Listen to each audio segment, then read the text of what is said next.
Untuk kali kedua, pada Senin kemarin, dua pimpinan DPR Setia Novanto dan Fadlizon tidak memenuhi panggilan Mahkamah Kehormatan Dewan atau MKD. MKD mengancam jika kedua pimpinan DPR tidak hadir di panggilan ketiga 19 Oktober mendatang, maka kasus ini akan dibawa ke jalur hukum. Pemanggilan dua pimpinan DPR, Setia Novanto dan Fadlizon oleh Mahkamah Kehormatan Dewan (MKD) adalah buntut dari kehadiran mereka di kegiatan kampanye Donald Trump.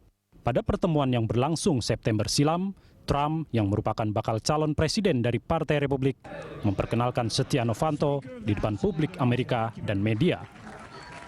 Speaker of the House of Indonesia, he's here to see me. Setia Novanto, one of the most powerful men and a great man, and his whole group is here to see me today, and we will do great things for the United States. Is that correct? Yes. Do they like me? Sebaliknya, ketika ditanya Trump, Setia Novanto menyatakan bahwa rakyat Indonesia menyukai Donald Trump. Pernyataan inilah yang membuat banyak pihak gusar dan khawatir ada kesalahan interpretasi bahwa Indonesia mendukung konglomerat Amerika itu. Tidak hanya itu, publik menilai Setia Novanto dan Fadlizon melanggar kode etik wakil rakyat. Usai kembali ke Jakarta, Wakil Ketua DPR Fadlizon menegaskan pertemuan tersebut semata-mata untuk mendukung investasi di Indonesia di saat ekonomi sedang lesu. Tidak ada yang namanya fee sama sekali, no, gitu ya. Kita hanya mendukung setiap pengusaha atau investor Amerika yang mau datang ke Indonesia, dan kita harus hargai ini sebagai satu hal yang baik bagi kita dan menghargai iklim investasi di Indonesia sesuai juga dengan harapan dari Presiden. Kasus ini mendorong Mahkamah Kehormatan Dewan berinisiatif menggelar rapat tertutup pada 7 September 2015 lalu.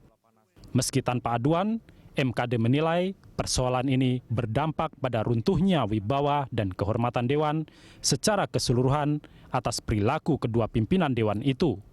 MKD pun memanggil Setia Novanto dan Fadlizon untuk dimintai keterangan terkait ada tidaknya pelanggaran etika pada kunjungan di kampanye Donald Trump. Semua pihak-pihak yang diduga mengetahui ya tentang keberangkatan Novanto CS ini ya dalam kaitan apakah memang pertemuan dengan Donald Trump ini ada masuk dalam agenda apakah tidak, itu kita akan konfirmasi nantinya kepada pihak kesekjenan ya, untuk membuktikan apakah di dalamnya ada pelanggaran kode etik atau tidak.